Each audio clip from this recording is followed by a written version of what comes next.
ओम। आज के युग में लड़कियों पर अत्याचार काफी हो रहा है।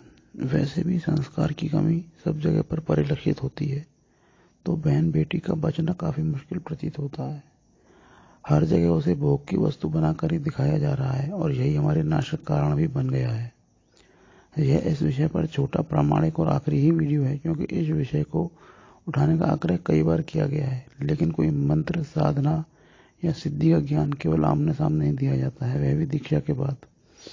अतः बहुत सोच समझकर केवल क्रिया पर आधारित एक छोटा वीडियो आपको दिया जा रहा है। आजकल वशीकरण, उच्चाटन, यह दो क्रियाओं का बोलबाला अत्यधिक है। घर समाज से लेकर समाज में बड़े बड़े दूर तक आप इस चीज को देख सकते हैं।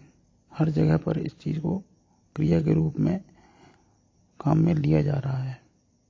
कारण वही है, अपना अधिकार जमाना, किसी भी तरह से किसी चीज को प्राप्त कर लेना, अधिकार अनाधिकार कैसे भी चेष्टा करना। लड़कियां इसकी सबसे ज्यादा पीड़ित होती हैं और सबसे आसान शिकार भी लड़कियां ही बन जाती हैं। इस विषय को उठाने का मुख्य उद्देश्य यह है कि सामने वाला मजहबी पक्ष, जो कि लव जिहाद के जरिए न केवल आपकी कन्या को वशीकरण में करता है, वरन भारतीय कानूनों का सहारा लेकर आने वाले समय में आपकी प्रॉपर्टी का 50% कानूनी अधिकार भी वो प्राप्त कर लेता है। क्योंकि लड़की गई, साथ में आपकी प्रॉपर्टी भी कानूनी रूप से जाएगी, तो आपकी बेटी 50% संपत्ति, मान मर्यादा और आपकी हिम्मत सब कुछ ही चली जाती है।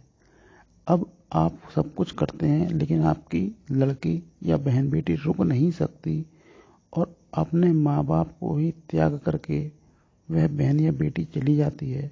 अर्थात आपकी लड़की भी गई, 50% प्रॉपर्टी भी गई, मान मर्यादा भी गई और हिम्मत तो जाती ही जाती है। आदमी अकेला पड़ जाता है।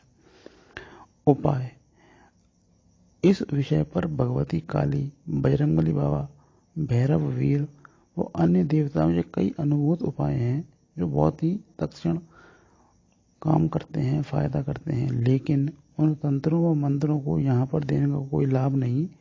अतः मात्र साधारण क्रिया बताई जाती है, जिसकी सफलता की दर 90 से 95% तक रहेगी। जब भी आपको लगे, आपको ये पहचानना पड़ेगा कि जब भी आपकी बहन या बेटी पर उच्चाटन या वशीकरण हुआ है, उच्चाटन या वशीकरण का जो लक्षण है वह आपको जानना पड़ेगा। यह अधिकतर सिफली अमल होता है। अतः यहाँ पर सिफली अमल की काठी बताई जा रही है। आपको केवल इसके लिए दो क्रियाएं करनी है। पहली क्रिया तो ये है कि सूअर, वाराह, जंगली या देसी जो गलियों में घूमता रहता है, इसकी डाढ़, सूअर की डाढ़ अपनी कन्या को घिसकर पिलाइए। पानी में घिस लीजिए, 1-2 ग्राम भी पिलाएंगे, उससे आपको तुरंत लाभ मिल जाएगा। दूसरा काम यह है कि कोरोना का काल निकल के चुका है। घर घर के अंदर ट्रिमर, यानी कि बाल बनाने वाले, दाढ़ी बनाने वाले जो ट्रिमर जो होते हैं, जिससे आप अपनी शेविंग को ट्रिमिंग करते हैं, वह घर घर में है।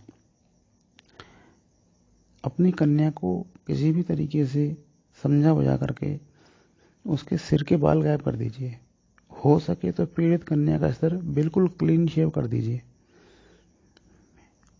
उस तरह से कर दीजिए, रेजर से कर दीजिए या ट्रिमर से बिल्कुल बाल उसके बिल्कुल जीरो कर दीजिए, पूरे सिर के बाल।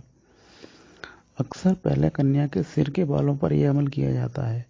यदि आप इतनी हिम्मत दिखा सके, सबसे बड़ी बात, आपको इस काम के लिए अपने आप को तैयार करना पड़ेगा। यदि आप इतनी हिम्मत दिखा सके कि अपनी कन्या या बेटी के सिर के बाल को शेव कर सकें, तो आपकी कन्या का उच्चाटन के बाद भी पलायन, यानी कि भागना, आप रोक देंगे।